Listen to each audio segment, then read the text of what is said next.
12장 4절부터 7절까지입니다. 시작. 이따가 길르앗 사람을 다 모으고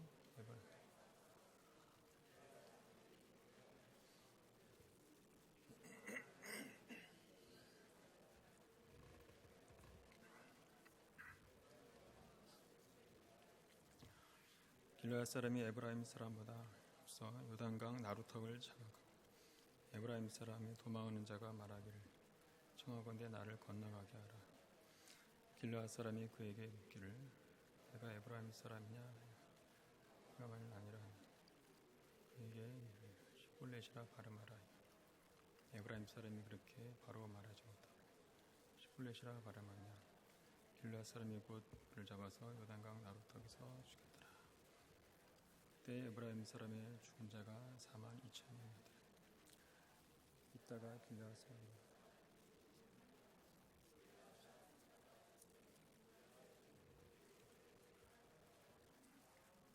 아멘. 할렐루야. 네, 오늘은 믿음의 증언록이라는 제목으로 함께 말씀을 나누도록 하겠습니다. 오늘 본문은 지난번에 이어서 입다 두 번째 시간이고요. 입다의 마지막이 어떻게 마무리되고 있는가를 잘 보여주고 있습니다. 결론부터 말씀을 드리면 입다는 굉장히 영웅적인 인물로서 인생 역전의 기회가 왔을 때 그 기회를 하나님의 선물로 받아들이지 못하고 자기 열심으로 포장하고 말았던 거죠. 그러는 바람에 자신뿐만 아니라 자신의 무남 동료 외동딸까지 죽음에 이르게 하고 그리고 민족 상잔의 그런 비극까지 초래한 그런 불행한 인생으로 마무리를 했다고 볼 수 있습니다. 다시 말씀드려서 입다는 버림받은 그런 상처 속에서도 훗날 큰 용사로 인정을 받았지만 처음에 그 상처를 하나님의 은혜 가운데 해결을 하지 못하는 바람에 자신의 그 신앙까지 왜곡시켰던 그런 인물이었던 거죠. 그런 상처를 안고 신앙생활을 하다 보니 결국 하나님을 이방 신처럼 이렇게 여기게 되었는데 그 결정적인 한 방이 뭐였죠? 바로 서원이었죠. 서원 한번 잘못 올리는 바람에 한 사람, 한 가족, 더 나아가서 한 민족까지 이렇게 비극으로 물들게 하고 말았던 겁니다. 자, 그러면 여기서 서원에 대해서 잠깐만 짚고 넘어가면 하나님께 드리는 서원은 주로 이렇게 생각하면 됩니다. 미래에 이루어질 일들을 미리 당겨서 감사하는 게 바로 서원이다라는 거죠. 그러니까 서원은 뭐냐면 크게 두 가지 뜻이 있는데 하나는 하나님의 능력에 맡기는 겁니다. 무슨 내가 지혜가 있고 그래서 내가 할 수 있고 이러면 그건 서원이 아니죠. 서원은 하나님의 능력으로 하나님이 친히 하실 줄 알고 지금 미리 감사를 드리는 것을 말하는 겁니다. 그리고 또 다른 뜻으로 서원은 하나님이 기뻐하신 뜻을 정하는 겁니다. 그러니까 내 기분대로 정하는 게 아니라 하나님의 마음에 합한 뜻을 정하는 게 서원인 겁니다. 그런데 말씀에 보면 30절에 보면 그가 여호와께 서원하여 이르되 주께서 과연 암몬 자손을 내 손에 넘겨주시면 내가 암몬 자손에게서 평안히 돌아올 때에 누구든지 내 진문에서 나와서 나를 영접하는 그는 여호와께 돌릴 것이니 내가 그를 번제물로 드리겠나이다 하니라.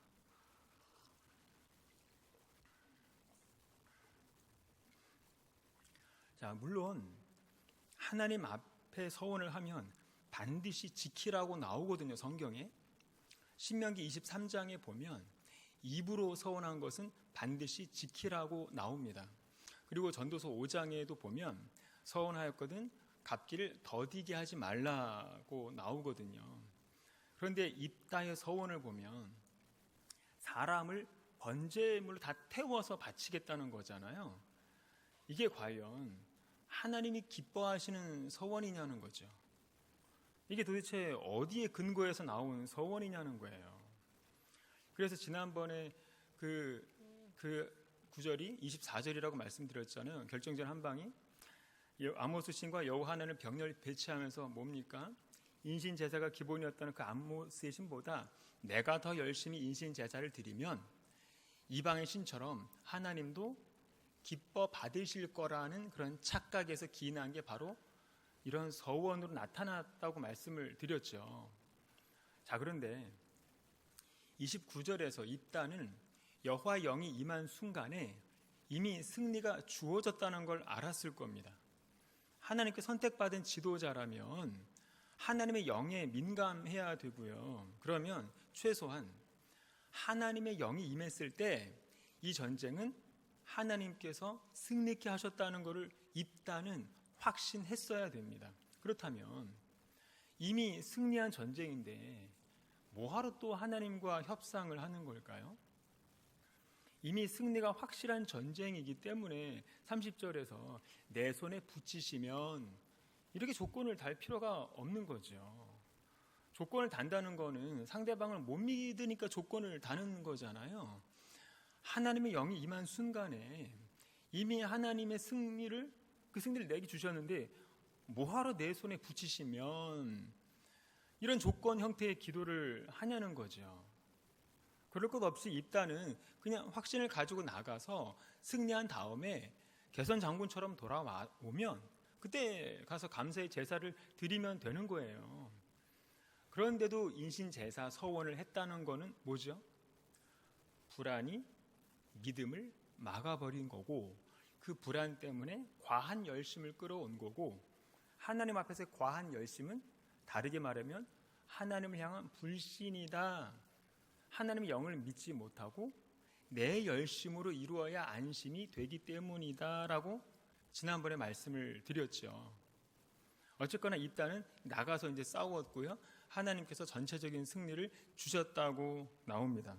33절에 보면 아로엘에서부터 민닛에 이르기까지 20성읍을 치고 또 아벨 그라밈까지 매우 크게 무찌르니 이 아몬 자손이 이스라엘 자손 앞에 항복하였더라.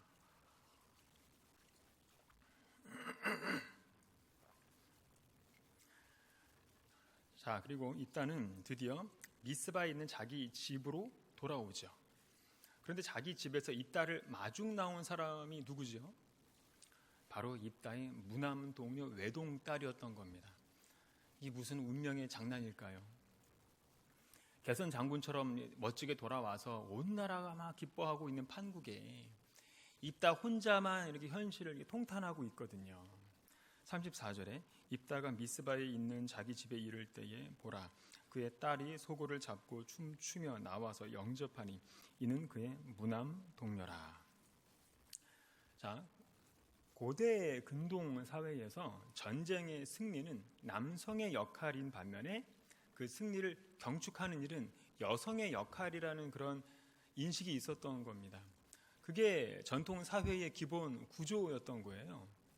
그래서 출애굽기 15장에 보면 이스라엘 백성들이 홍해를 다 건너고 애굽의 백성들이 물에 빠져 죽은 후에 미리암이 바로 뭘 합니까? 출애굽 15장 20절, 아론의 누이 선지자 미리암이 손에 소고를 잡으매 모든 여인도 그를 따라 나오며 소고를 잡고 춤추니. 그리고 사무엘상 18장에 보면 다윗이 골리앗을 물리치고 블레셋과의 그 전쟁에서 이기고 돌아오니까 그때도 여인들이 나오거든요. 사무엘상 18장 6절 7절 우리 다 같이요. 시작.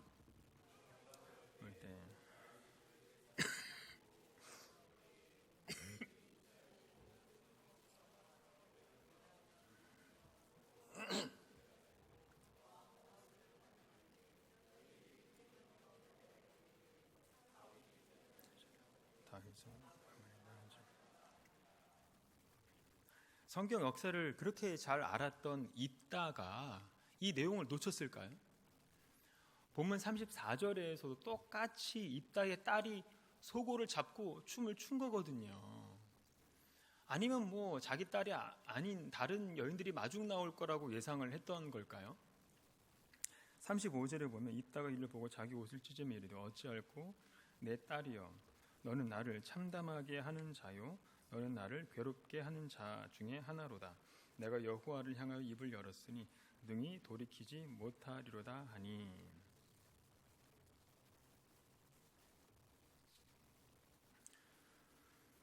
자, 이 모든 불행의 씨앗은 뭘까요?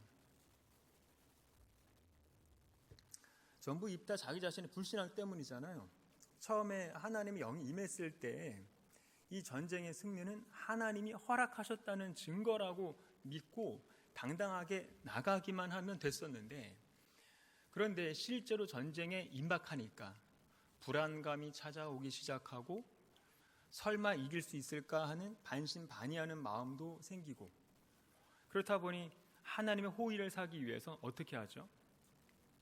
사람으로서 할 수 있는 가장 귀한 것을 바치겠다는 그런 불신앙적인 서원까지 하게 된 거란 말이죠. 그런데도 입다는 지금 자기 딸을 원망하고 있잖아요. 너는 나를 참담하게 하는 자로다.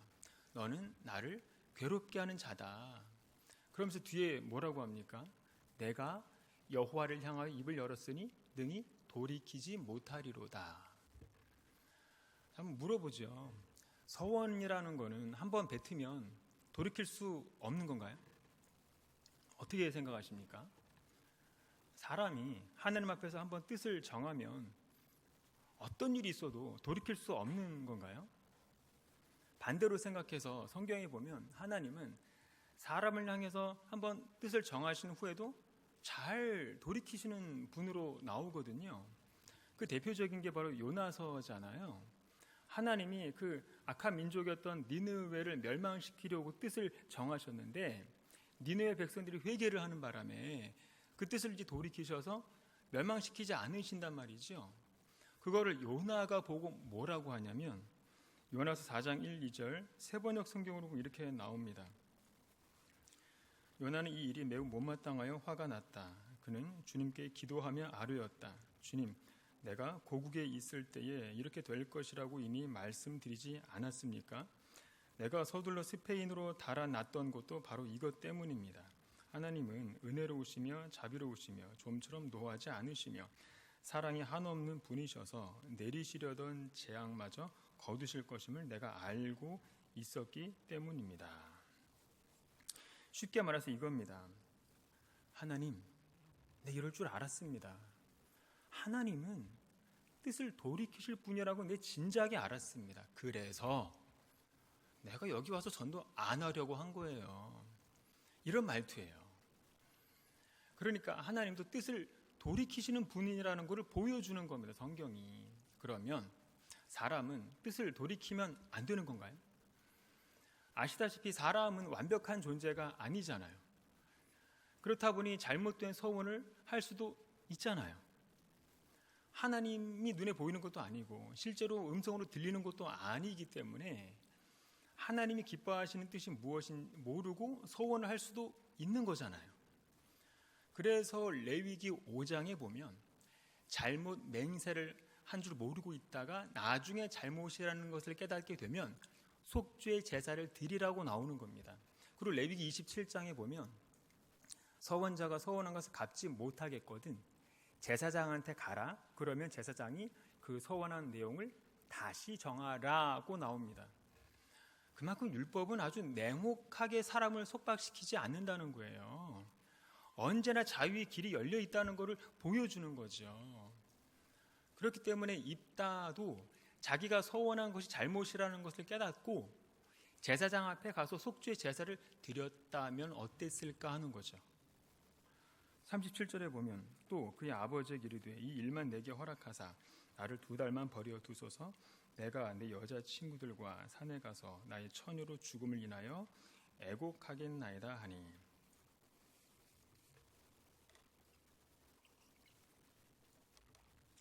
어쨌거나 입다의 말을 듣고 딸이 뭐라고 합니까? 아버지가 스스로 한 서원, 자기 혼자 일방적으로 한 서원을 이 딸이 대신 지키겠다고 말합니다. 대단하죠. 그리고 2달 동안만 애곡할 기간을 달라고 말한 후에 돌아와서 이 딸은 자신을 번제로 바칩니다. 자기 자신을 인신 제물로 드리는 겁니다. 번제는 뭔지 다 아시죠? 제단 위에 살아있는 채로 누워있는 이 딸이 그 자기를 죽이는 아빠의 모습을 이제 보면서 얼마나 눈물을 흘리면서 울었을지 짐작이 가고요. 그리고 아빠는 살아있는 이 딸의 사지를 하나씩 자르면서 떼어내고 그 사지를 하나씩 떼어낼 때마다 딸은 고통스럽게 울부짖었을 거고요. 나중에는 딸의 배를 가르고 딸의 모든 내장을 다 꺼내고 딸의 얼굴을 보면서 그걸 다 이제 태운다고 생각을 해보세요. 얼마나 잔인하고 끔찍하겠습니까? 아마 모르긴 몰라도 이 따가 딸을 번제로 바치면서 한 번 이상은 울다가 기절하지는 않았을까 상상이 되기도 하는 거죠. 아시다시피 이스라엘 제사는 제사장이 주관을 하지만 그 제물을 잡는 거는 제물을 바친 당사자가 하도록 되어 있습니다. 제물을 다 잡은 후에 최종적으로 그 제사장이 그 제물의 피를 제단 사방에 뿌리고 태우는 겁니다. 그래서 화제라고도 하는 거예요, 번제를. 레위 1장 6절에서 9절 보면 그는, 즉 제물을 바친 사람은 또 그 번제 희생의 가죽을 벗기고 각을 뜰 것이요 제사장 아론의 자손들은 단 위에 불을 두고 불 위에 나무를 버려놓고 아론의 자손 제사장들은 그 뜬 각과 머리와 기름을 단 윗 불 위에 있는 나무에 버려놓을 것이며 그 내장과 정갱이를 물로 씻을 것이요 제사장은 그 전부를 단 위에 불살라 번제를 삼을지니 이는 화제라 여호와께 향기로운 냄새니라.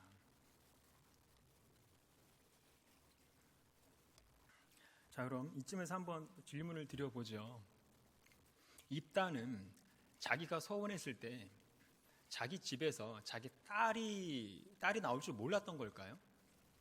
아니면 뭐 집에서 기르는 동물이 나와서 마중할 거라고 예상을 하고 그렇게 서원을 했을까요? 31절을 잘 보시면 누구든지 내 집 문에서 나와서 그랬거든요. 집 안으로부터 나온다는 얘기예요. 그 당시 이스라엘의 동물이나 가축을 절대로 집 안에서 기르지 않았습니다. 그리고 히브리 문법에서 동물을 표현할 때는 중성형 명사를 사용하거든요. 근데 31절은 인칭 대명사를 쓴 거예요. 그러니까 뭐죠? 애초부터 입다는 사람을 번제로 드릴 생각으로 서원을 했다는 말인 거예요. 게다가 무남 동녀이면 당연히 자기 집에서 자기 딸이 나올 확률이 제일 높은 거잖아요. 그런데 35절에서 입다는 어찌할꼬 내 딸이여 너는 나를 참담하게 하는 자요 이렇게 말한 것을 보면 입다는 자기 딸이 아니라 뭐 종이라든가 다른 누군가가 나와서 마중 나올 것을 기대했던 것은 분명해 보인다는 거죠. 어쨌거나 중요한 거는 누가 됐든 간에 입다는 사람을 인신 제물로 드리겠다고 서원한 거는 부인할 수가 없는 겁니다. 신명기 12장 31절에 보면 인신 제사는, 그러니까 사람을 제물로 드리는 거는 여호와께서 가증히 여기는 일이라고 돼 있단 말이에요. 그런데 입다는 왜 이스라엘 역사를 정확히 꿰뚫어 볼 정도로 해박한 입다가 왜 하나님께서 가증히 여기는 일을 하려고 했을까요?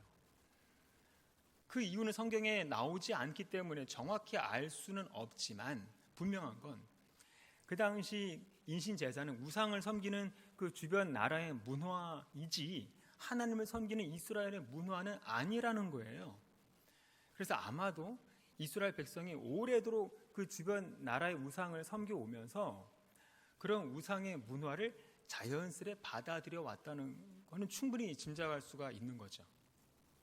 그러니까 입다는 아주 익숙하게 여호와에 대한 믿음도 표현하면서 동시에 이방의 문화도 누리는, 하나님과 이방 나라를 이 둘을 나란히 누리면서 살아왔다는 것을 알 수 있는 겁니다. 쉽게 말해서 그 이방의 종교적 사고 방식이 자기도 모르게 여호와의 신앙 안으로 슬그머니 스며든 결과였던 거죠. 입다의 이런 그 이중적인 신앙의 관념이 이해가 잘 안 될 수도 있겠지만 우리의 모습을 잘 관찰해 보면 또 충분히 이해가 되거든요. 우리도 믿음을 고백한다고 이제 말은 하고 주일에 교회에 나오면서 나름 구별되게 산다고 할지라도 세상의 문화와 세상의 가치관과 세상의 즐거움을 벗어나기는 힘들거든요. 다시 말해서 하나님의 자녀라고 할지라도 우리는 이 땅에서 태어나고 자라가기 때문에 오래도록 이 세상의 가치관과 문화에 영향을 받을 수밖에 없는 겁니다.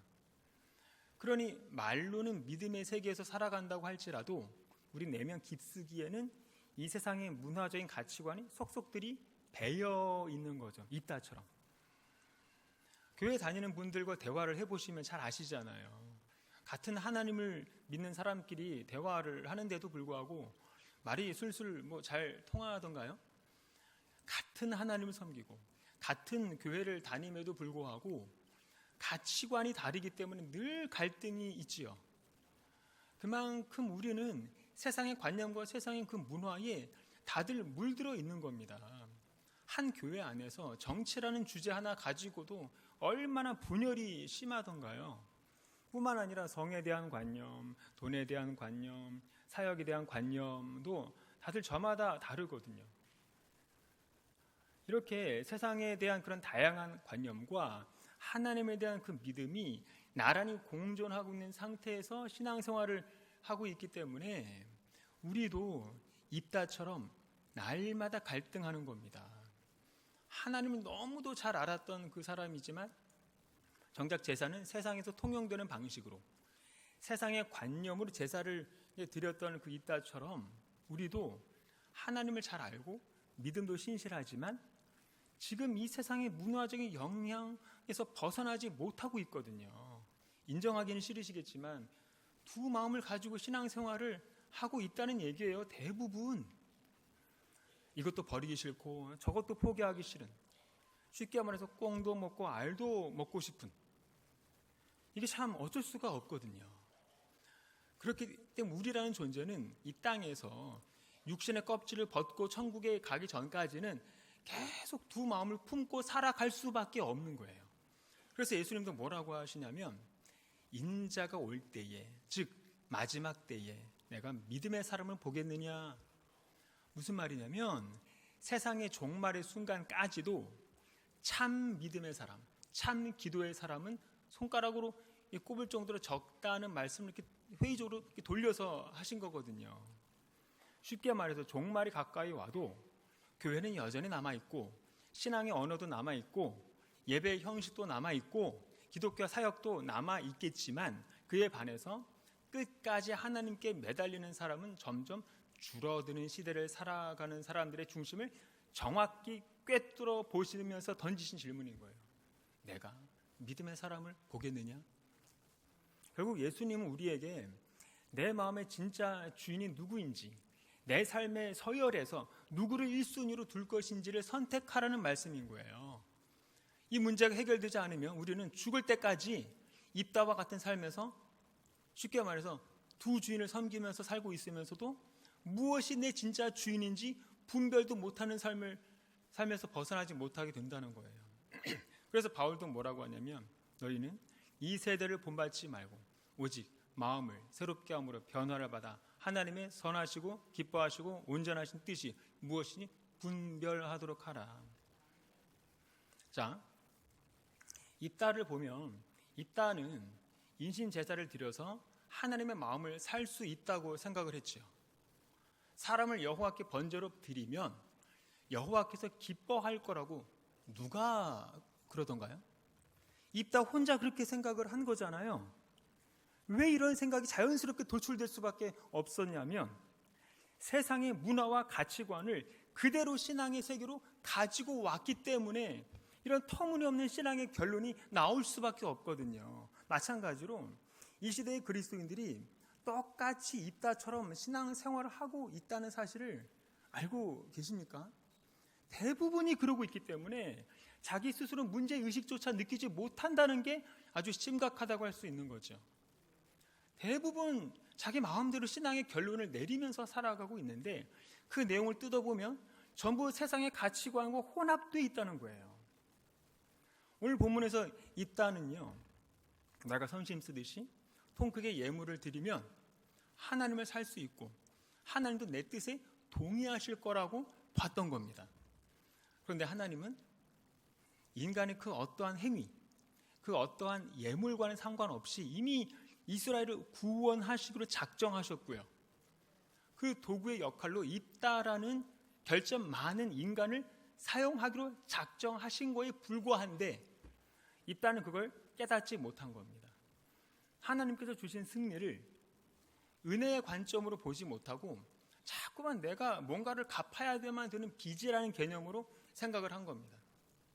그렇게 되면 사람마다 은혜의 기준과 은혜의 격이 달라지게 되는 거예요.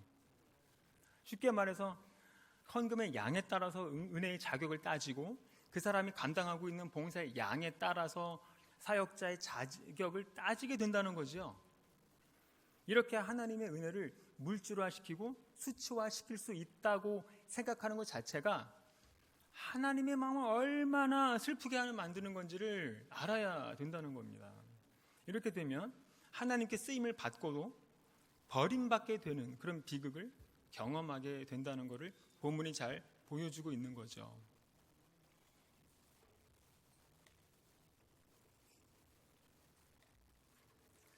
그리고 입다의 중대한 실수가 또 뭐냐면 자기가 서원했다고 말하면서 뜻을 돌이키지 않고 딸을 그대로 제물로 바쳤다는 겁니다. 아무리 서원을 했다고 하더라도 이런 서원은 믿음이 없는 경솔함에서 나온 서원인 거고, 사람을 제물로 바치는 서원은 여호와께서 가증히 여기시는 거기 때문에 그 서원은 실행하지 말았어야 됩니다. 그리고 이건 아브라함의 경우와는 다른 거죠. 아브라함의 경우는 아들 이삭을 바치겠다고 아브라함이 먼저 서원한 게 아니라 하나님의 명령이었고요, 하나님의 시험입니다.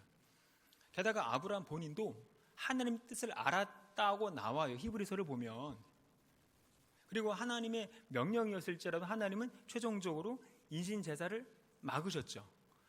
그래서 입다는 하나님을 온전히 신뢰하지 않은 거라고 볼 수 있고요, 입다는 성경 말씀은 아주 해박하게 알았지만, 알기만 알았지 그 말씀은 전혀 순종하지 않은 겁니다. 그래서 오늘 본문에서 사사 입다의 경우를 통해서 뭘 깨닫게 되냐면, 하나님은 인간을 통해서 역사하신다고 해서 인간 안에 그 하나님의 역사가 완성된다고 자만해서는 안 된다는 겁니다. 우리가 아무리 훌륭한 설교자고 훌륭한 리더이고 훌륭한 교사라고 해서, 그리고 하나님 우리를 사용하신다고 해서 우리라는 존재가 언제나 하나님을 기쁘시게 하지 못한다는 겁니다. 그러니까 쉽게 말해서 하나님의 역사와 인간 존재를 분리해서 생각할 줄 알아야 된다는 거예요. 하나님께서는 인간을 통해서 역사하시는 것은 맞습니다. 하지만 그거는 어디까지나 하나님의 주권적인 역사일 뿐인 거지 인간의 공로 때문은 전혀 아니라는 거예요. 그러니까 하나님의 역사와 그 인간 존재는 아무런 연관 관계도 없다는 얘기입니다. 다시 말해서 하나님은 인간의 선함과 인간의 능력, 공로와는 상관없이, 한마디로 인간 존재의 그 어떠함과는 전혀 상관없이 하나님의 주권으로 역사를 하신다는 말입니다. 그 도구가 어쩌다 보니 인간이 됐을 뿐인 거예요. 만약에 인간이라는 도구가 없다면 하나님은 다른 존재를 도구로 쓰셨을 겁니다. 그게 뭐 돌이든 자연이든 마른 뼈든 그게 뭐가 됐든 하나님은 아브라함의 자손이 되게 하실 수 있고요, 그게 뭐가 됐든 구원의 도구로 쓰실 수 있는 분입니다. 그가 뭐가 됐든 하나님 능력을 제한하지는 수는 없다는 얘기인 거예요. 그래서 인간 존재를 의식하고 자랑할 이유는 전혀 없는 거죠. 오직 하나님만이 전부인 겁니다. 다시 말씀드려서 하나님이 나를 사용하셔서 하나님의 역사를 이루셨다고 해서 나는 거룩하고 신실한 사람이라고 생각할 이유는 1도 없습니다. 내가 신실하고 착하고 성품 좋고 달란트가 있고 자격이 있어서 하나님 나를 사용하시는 게 아니라는 말입니다. 그게 바로 하나님께서 사람을 선택해서 사용하시는 대원칙이라고 말씀하는 거예요, 성경이. 하나님께서는 철저하게 인간의 존재성과는 분리해서 역사를 하신다는 거예요. 그래서 성경을 보면 같은 인간이 생각을 해도 이게 터무니없다고 생각하는 사람들을 들어서 이렇게 사용하시는 경우가 다 그런 이유인 겁니다. 그게 바로 세상에 미련한 것들과 세상에 천한 것들과 세상에 멸시받는 것들을 택하시는 하나님의 섭리라고 바울이 말하지 않습니까? 이 진리를 모르기 때문에 사람들은 자꾸만 내가 사역자의 자질을 갖춰야 된다고 생각을 하고, 내가 신실한 삶을 통해서 하나님의 환심을 받으려고 하고, 자꾸 거래적인 기도를 하려고 하고, 또는 아나니아와 삽비라처럼 헌금으로 인정을 받으려고 하고, 사도행전에 나오는 그 시몬처럼 성령의 권능을 돈으로 어떻게 좀 이렇게 살 수 있다고 생각을 하는 거죠. 그래서 베드로가 뭐라고 합니까? 사도행전 8장 20절 다 같이요. 시작. 베드로가 이르되 내가 하나님의 선물을 돈 주고 살 줄로 생각하였으니 내 은과 내가 함께 망할지어다.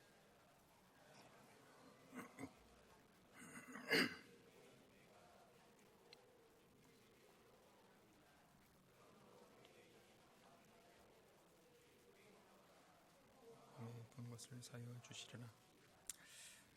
네. 자, 오늘 본문의 이야기 말미에 보면 입다는 의외의 행동을 또 보입니다. 이전까지는 영리한 협상가로서의 그런 면모를 보였는데, 이번에는 그런 협상의 과정 없이 바로 즉각 행동이 앞서는 모습을 볼 수 있죠. 사사기 12장 1절에 보면 에브라임 사람들이 모여 북쪽으로 가서 입다에게 이르되 내가 암몬 자손과 싸우러 건너갈 때에 어찌하여 우리를 불러 너와 함께 가게 하지 아니하였느냐. 우리가 반드시 너와 내 집을 불사르리라 하니. 이거 어디서 많이 보던 모습 아닙니까? 전에 에브라임 지파 사람들이 그 기드온한테 딴지를 걸었던 것과 똑같죠.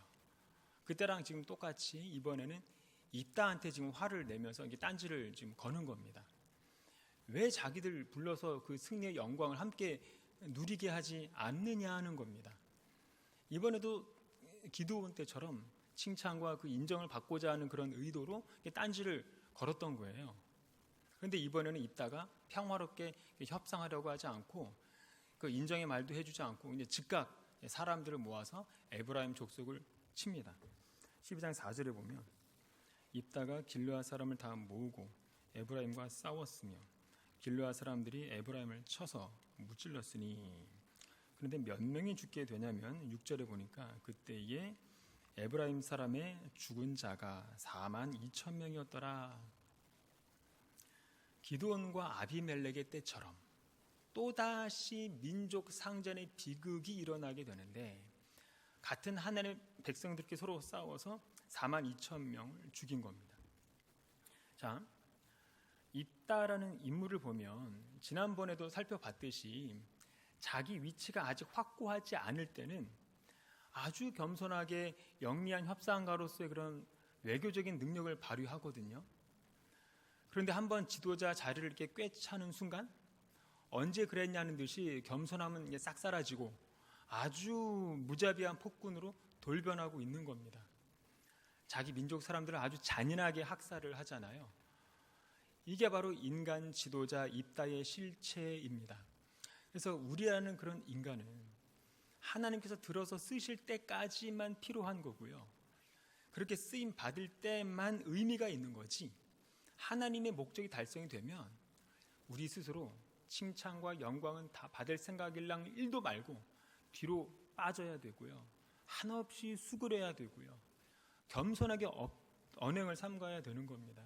한번 쓰임 받았다고 해서 그것이 끝까지 유효한 것처럼 기고만장해서는 안 되고요.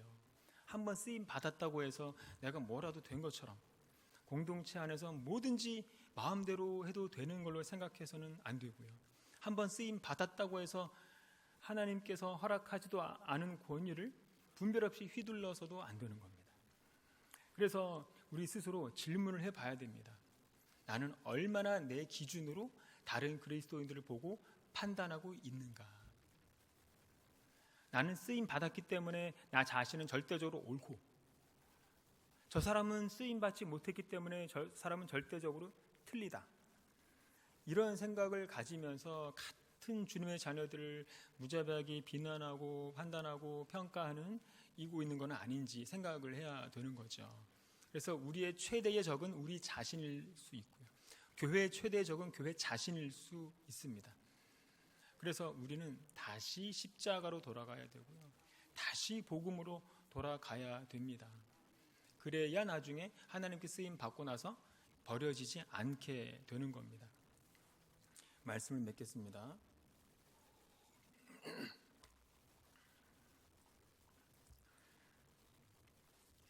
어떻게 보면 입다는 입지전적인 인물이죠. 안 그렇습니까? 그 천한 태생 가운데서, 그 험난함 가운데서 사사의 자리까지 올라가고 군인들을 통솔해서 전쟁에서 승리하고 그런 입지전적인 인물이죠. 하지만 그 너머에 과함이 있었다는 것을 지적하는 겁니다, 성경이. 그래서 서원이나 기도나 이런 것도 하나님께 맡기는 것이어야 되는 거지 나로부터 나오면 안 되는 겁니다. 신앙생활에 있어서 모든 나로부터 나오는 것들은 반드시 실족하게 마련이기 때문인 거죠. 자, 그럼 이제 마지막 질문이 하나 남아있죠. 사사기 11장을 정직하게 읽었다면 피할 수 없는 질문이 하나 남아있는데 그게 뭐냐면 지난 시간에 예고해 드렸듯이 입다가 히브리서 11장에 믿음의 영웅들의 목록에 들어가게 된 사실은 어떻게 봐야 되는가? 이 질문입니다. 우리가 지금까지 살펴봤듯이 입다는 신앙적으로 이렇게 완성된 인물도 아니고 윤리적으로 모범적인 인물도 아니고 게다가 하나님을 온전히 신뢰한 인물도 아니라는 거예요. 그런데도 히브리서 저자는 입다를 믿음의 계보 안에 넣고 있다는 거죠. 일단 우리가 먼저 알아야 될 것은 뭐냐면 히브리서 11장은 평가서가 아니라 증언록이라는 겁니다. 증언록. 다시 말해서 히브리서 11장은 신앙 인물들의 인격을 평가해서 A+ 성도를 뽑는 장이 아니라는 거예요. 히브리서 11장에 그 반복해서 강조하고 있는 것은 하나입니다. 바로 믿음으로 무엇을 하였다라는 거예요. 여기서 말하는 믿음은 도덕적인 완성도를 의미하는 게 아니라 하나님을 향해서 실제로 움직인 방향 전환을 의미하는 겁니다. 그래서 히브리서 11장의 인물들을 가만히 보면 어떤 뚜렷한 공통점들이 있는데 그게 뭘까요? 아브라함의 경우는 믿음으로 갈 바를 알지 못하고 나아갔지만 아내를 팔았죠. 그리고 야곱은 믿음으로 자손들을 축복을 했지만 일생을 속임수로 살았던 사람이었죠. 그리고 삼손은 마지막까지 믿음을 붙들었지만 인생 자체가 엉망진창이었던 사람이잖아요. 그리고 다윗은 전무후무한 믿음의 왕이었지만 10계명 중에서 3개 이상의 죄를 범한 사람입니다. 그러니까 히브리서 11장에서 말하는 것은 뭐냐면 이 사람들은 완전했다 이걸 말하는 게 아니라 이 사람들은 하나님을 향해서 방향을 틀었다를 기록하는 장이라는 거예요. 입다도 똑같습니다.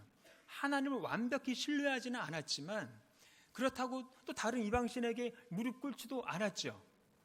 전쟁의 순간에서 여호와의 자리에 섰던 사람입니다. 그렇기 때문에 히브리서 저자는 그 방향성을 믿음이라고 부른다는 거예요. 그래서 그 사람들의 결과를 보지 않고 붙들린 상태를 보는 거예요. 믿음은. 사사 입다가 이끌었던 나라는 물론 비극으로 끝을 맺었지만 성경은 그 비극을 다시 해석하지 않습니다. 왜냐하면 성경에서 말하는 구원은 인간 삶의 완성도를 보지 않고 하나님께 붙들려 있는지의 여부를 본다는 거예요. 물론 입다는 늘 불안했죠. 그래서 왜곡된 신앙을 가졌죠. 공로주의적인 신앙까지 가진 인물인 것은 사실이지만 중요한 것은 하나님께서는 그런 불완전한 사람을 통해서도 이스라엘을 구원하셨다는 사실이 중요한 거죠.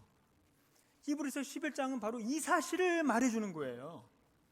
그래서 믿음이라는 건 뭐냐면 내가 얼마나 완벽하게 하나님을 붙들었는가를 보는 게 아니라 하나님이 얼마나 불완전한 나를 붙드시는가, 이게 믿음이라는 걸 보여주는 거예요.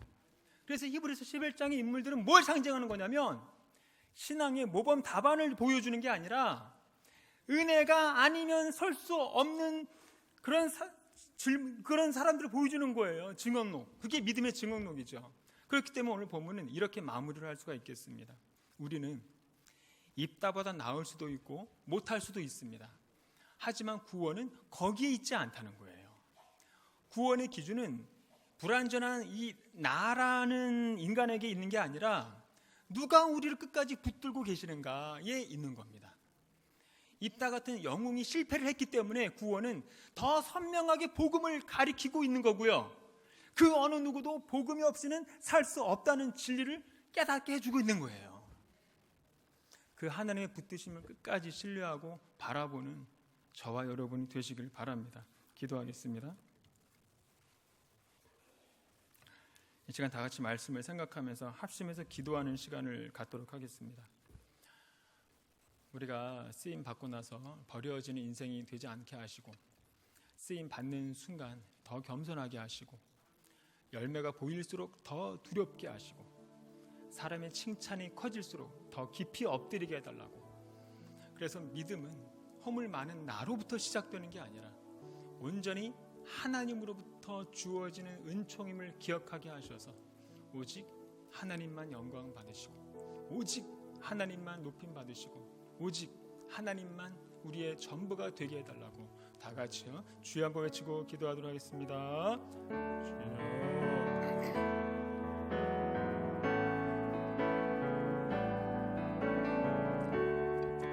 사랑과 은혜가 충만하신 하나님 아버지, 네, 감사를 드립니다. 우리가 한 마음으로 한 호흡으로 주님 앞에 모였습니다. 이따위 이야기를 통해서 우리를 비추어 보게 하시니 감사를 드립니다. 이따위 실패를 보면서 비난할 수만 없음을 알게 됩니다.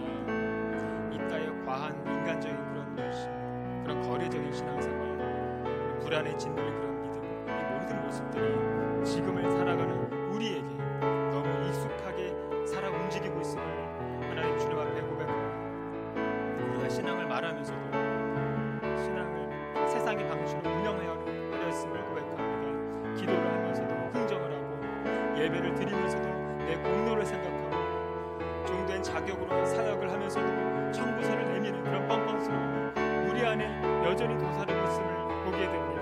하나님, 우리의 완악함을 긍휼히 여겨주시고 용서해 주시옵소서.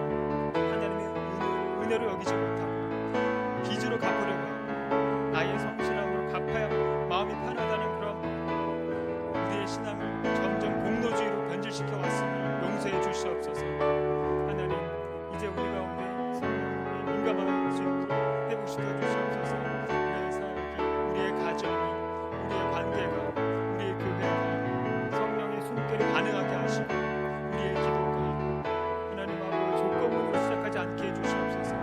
이따처럼 하나님을 오해하지 않게 하시고, 하나님을 이방인 신처럼 그렇게 생각하지 않게 하시고, 세상의 관념, 세상의 가치관으로 우리의 신앙의 언어를 포장하지 않게 해주시옵소서. 오늘 우리의 두 마음을 주님 앞에 내려놓기를 원합니다. 하나님 붙들고 싶고, 세상 즐거움도 놓치기 싫고, 복음의 길을 따른다고 하면서도 여전히 세상의 방식으로 아버지 그렇게 끌어안고 살아가는 이 두 마음을 하나님 아버지 직면하게 해주시옵소서. 하나님, 우리의 삶이 누구보다 아버지 낫고 못하고 문제가 아니라 누가 나 같은 구제불능의 존재를 붙들고 있는가, 그 사실을 놓치지 않게 해주시옵소서. 우리의 내 삶의 완성도에 달린 것이 아니라 하나님의 이끄심이 있음을 바라보게 해주시옵소서. 그래서 우리의 삶이 완벽하지 않도록 주님께로 방향을 틀게 하셔서 세상을 향해서 기울어진 우리의 마음이 다시 하나님께로 엎드릴 수 있도록 도와주시옵소서. 그로 말미암아 우리 아버지 믿음의 증언에게 들었게 도와주시고, 우리 마음의 서열을 정리해 주셔서 그 뭐 하나님의 자리와 타협하는 그런 어리석음이 보이지 않게 해주시옵소서. 하나님, 우리의 기도가 단순히 아버지 감사에 끝나지 않게 하시고, 아버지 우리 삶의 방향이 바뀌는 기도가 되게 하시고, 그래서 말씀이 지식으로 끝나지 않게 하시고, 말씀 앞에 우리의 완고한 무릎이 꿇리도록 인도해 주시옵소서. 하나님, 이 말씀 앞에서 그 모두의 자랑을 내려놓게 해주시고, 그 어떤 하나님과 비교도 판단도 멈추게 하시고, 그저 우리를 십자가 아래로 이끌어 주시옵소서. 오늘도 그리스도의 그 십자가를 붙들면서 한 걸음 한 걸음 자기를 부인하는 그런 거룩의 열매를 주님 앞에 올려드리는 삶을 인도해 주시옵소서.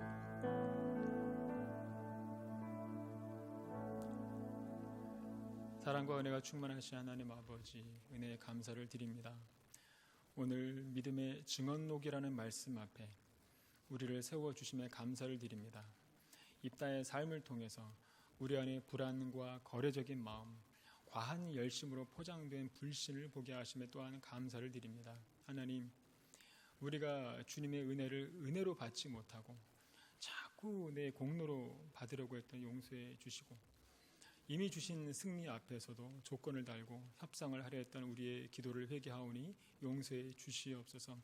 성령께서 임하셨을 때 믿음으로 나아가게 하시고, 혹여나 인간적인 불안으로, 그 불안으로 인해 과한 인간적인 열심이 올라올 때마다 오직 복음으로, 오직 주님의 십자가를 다시 붙들게 해 주시옵소서.